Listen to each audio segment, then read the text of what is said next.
본문 말씀을 통해서 구원의 자리, 구원의 자리라는 제목으로 하나님의 말씀을 증거하겠습니다.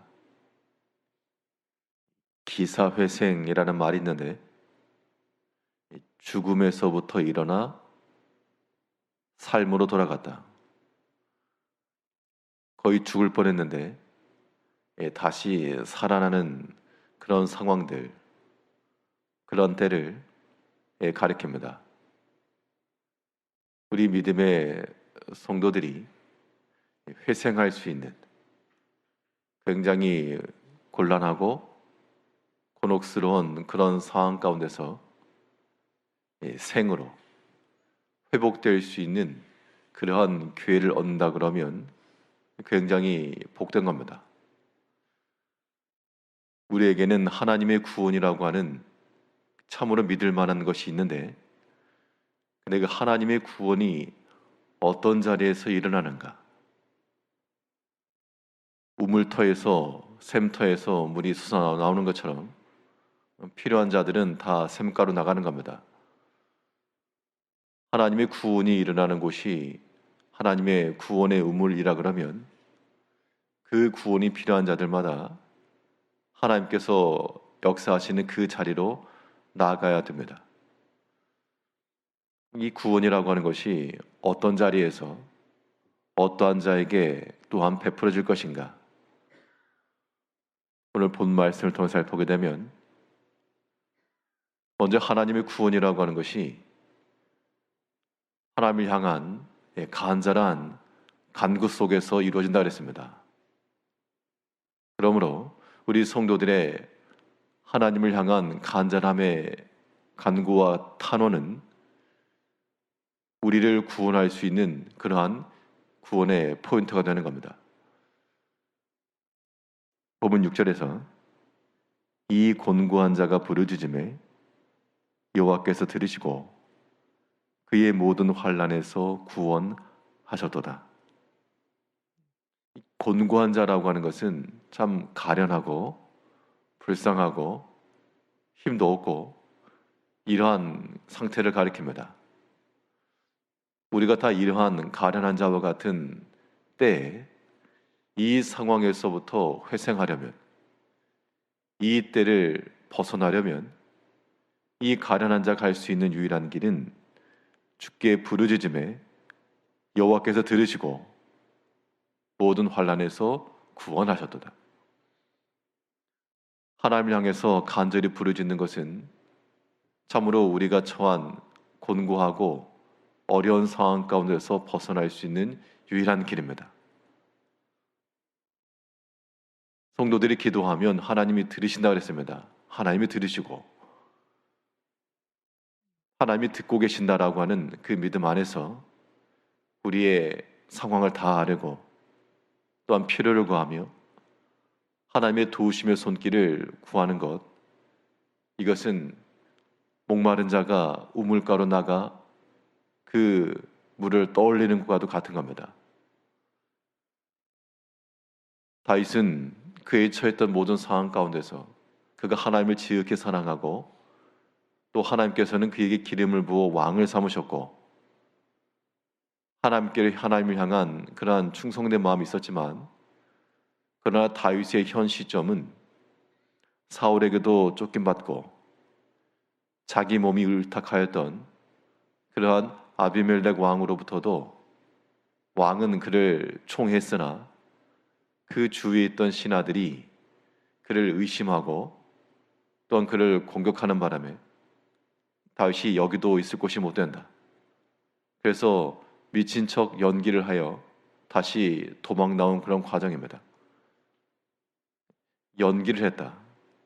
단순한 행동을 의미하지 않고 굉장히 목숨이 왔다 갔다 하는 순간이었습니다.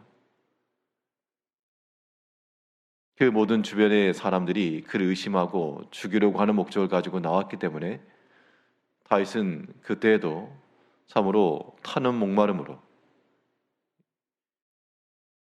그런 굉장히 어렵고 어려움의 상태를 지난 것이 분명합니다. 그런데 그는 그 상황 가운데서 하나님께 부르짖었고 다른 사람이 다 듣도록 뭐 통성기도하면서 그렇게 하지 않았겠지만 그 속으로 그 어떤 때보다 간절히 그 어떤 순간보다도 큰 목소리로 하나님을 찾았을 것이 분명합니다. 외적인 행동으로는 그가 수염에 침을 묻히고 바닥을 뒹굴면서 미친 사람 연기를 해댔지만 그렇게 뒹굴면서도 그 마음속에서는 하나님을 향한 그러한 구원의 탄원이 있었다는 겁니다. 다윗이 어떤 특별한 죄를 지었거나 어떤 원인이 있어서만 아니라 하나님께서 그를 두신 그 상황 속에서 또한 하나님께서 낫다라고 믿었기 때문에 하나님 앞에 원망치 않고 도리어 하나님의 구원을 지금 구하고 있는 겁니다. 우리 모든 성도님들이 우리 개개인마다 여러 가지 상황 속에서 우리가 겉으로 나타나는 행동은 다윗이 했던 것처럼 참으로 곤고하고 또한 다른 사람들이 보았을 때 이 도움의 손길이 없을 듯한 그런 모습이나 그런 우리가 할 일은 그 마음속으로 그 어느 때보다도 소리를 높이고 또한 마음의 간절함을 담아 하나님을 찾고 부르짖으면 하나님이 들으시고 비록 우리의 침묵 속에 있을지라도 우리의 간구하는 소리를 들으신 하나님이시며 우리 마음의 모든 소리를 다 들으시는 그러한 능력의 하나님이시므로 우리가 하나님 앞에 구할 때 하나님께서 들으시고 또한 우리를 구원하신다. 이걸 바꿔 말하면 하나님을 향한 간구함이 없는 사람은 하나님이 듣지 않으시고 구하는 게 없기 때문에 들리는 것도 없는 겁니다. 또 뿐만 아니라 간구는 하는데 하나님께서 의도적으로 듣지 않으시는 경우도 있어서 그런 경우는 손에 피를 가득 묻힌 채 여전히 죄악 가운데 있으면서 구하는 것은 하나님이 듣지 않으신다 그랬습니다. 그러므로 우리는 우리 영혼을 더럽게 만드는 모든 악한 것들, 우리 손에 있는 모든 피들을 다 제하고 깨끗하게 하여 오직 하나님을 향하여서 간절히 간구하면 하나님께서 모든 환난에서 그의 모든 환난에서 구원하셨도다. 이 모든이라고 하는 말 속에는 그가 처한 여러 가지 상황들이 다 포함되는 겁니다.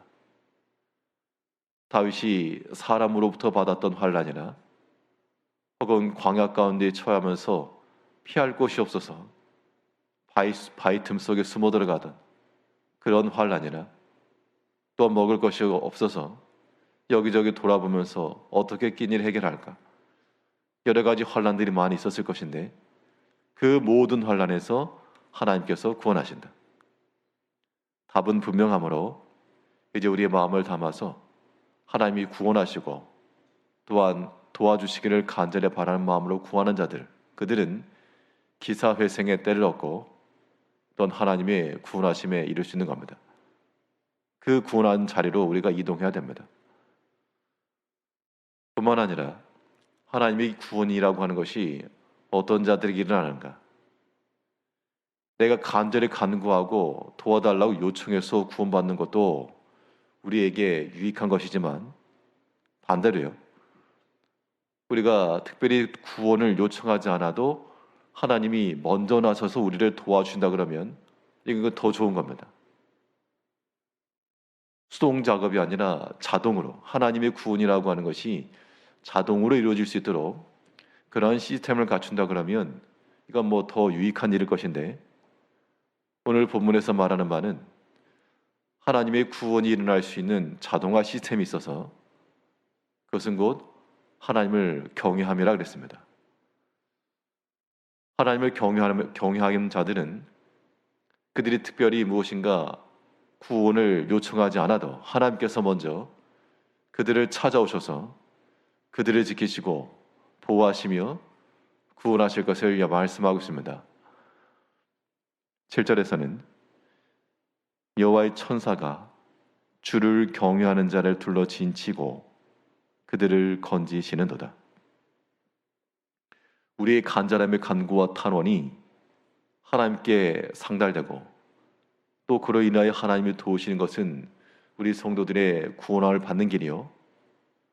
또 뿐만 아니라 우리가 평상시에 하나님을 참으로 사랑하며 하나님을 인지하고 그 의식 속에서 살아가는 하나님의 경외하는 성도들은 하나님께서 먼저 나셔서 가지고 그 여호와의 천사가 주를 경외하는 자를 둘러 진친다. 여러 가지 환난과 고난이라고 하는 것이 우리를 둘러싸고 있을 때 그것이 우리를 해하지 못하도록 하나님께서 감싸 보여주신다는 겁니다. 그래서 구원함이 이르게 된다. 우리가 하나님 앞에서 이 구원함에 이르려면 우리의 마음은 언제나 하나님을 의지하고 또 하나님을 인식하는 마음을 가져야 되겠습니다. 참으로 네 마음속에 내가 그 누구보다 하나님을 먼저 위하고 사랑하는 것이고요. 또 하나님을 가장 크게 두려워하고 그 어떤 것보다 하나님의 말씀과 그 뜻이 우선되는 삶을 가리킵니다. 그런 하나님을 경외하는 자들은 하나님의 그 여호와의 천사들이 둘러 진침으로 우리의 모든 위기와 환난 가운데서 보호해 주시고 또한 막아주시고 하나님께서 또한 피할 길도 주시고 우리 나아갈 길을 열어주신다 그랬습니다. 그러므로 우리가 살 길은 바로 여기 있습니다. 우리 일상의 모든 삶 가운데서 지극히 하나님을 경외하는 마음으로 또 우리의 모든 필요함을 간구하시되 사랑하는 자녀들이 그 부모에게 요청하는 것처럼 그러려면 부모를 사랑하고 그의 말씀을 잘 들으면서 구하는 겁니다. 오늘 하루 동안에도 하나님의 구원이 발생하는 그 구원의 포인트, 그 구원의 자리로 이동한다는 마음을 가지시고 우리 여러 가지 곤감 가운데 있을지라도 하나님을 향하여 간절함으로 구할 것이요 또 하나님을 경외함이 우리 삶의 일상화가 되어서 하나님의 언제든지 개입하실 수 있는 그 구원하심 속으로 우리 자신을 몰아넣고 그 안에서 자유하며 심령의 평안을 가지고 살아가시는 성도님들이 되시길 바라겠습니다. 기도하겠습니다.